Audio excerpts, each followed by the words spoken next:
At 0123 on April 26, 1986, the reactor of Power Block 4 of Chernobyl NPP is destroyed following a series of thermal explosions. The resulting radioactive cloud moves across the European part of the USSR, Eastern Europe, and Scandinavia, eventually reaching America. The consequences of the disaster are so serious that the government is forced to begin evacuating the residents of nearby towns and villages. A 30-kilometer exclusion zone is created to stop residents from returning to the contaminated area. Despite the disaster, the Chernobyl NPP continues to operate. The existence of a power station, as well as the fact that the area is no longer inhabited, leads the Council of Ministers of the USSR to set up a network of secret laboratories in the exclusion zone. June 11, 2006. The exclusion zone lights up with a flash of blinding light as clouds can be seen evaporating in the sky. After a moment of complete silence, a peal of thunder shakes the ground. Most of the government forces guarding the perimeter are killed instantly. 2008. Scientists are still unable to explain what happened.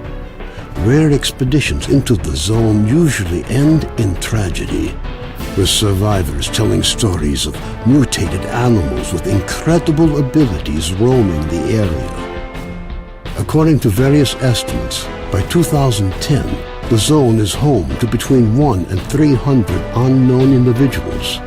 They call themselves stalkers and make their living by collecting anomalous formations known as artifacts, which they sell for considerable sums of money.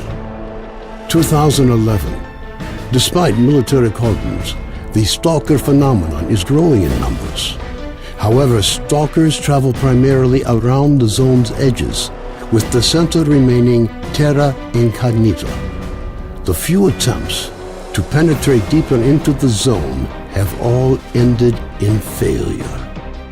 2012. A stalker called s.t.a.l.k.e.r solves the secret of the brain scorcher, a man-made emitter that had blocked the way to the center of the zone for years. After the brain scorcher is disabled, all stalkers rush for the center of the zone, some in hopes of finding a treasure trove of artifacts, others in search of the wish granter. The government decides to launch a large-scale military operation. Operation Fairway, as it came to be known, involves using maps of anomaly fields to maneuver helicopters to the CNPP. Despite meticulous preparation, the operation is a failure, and none of the helicopters return from the mission.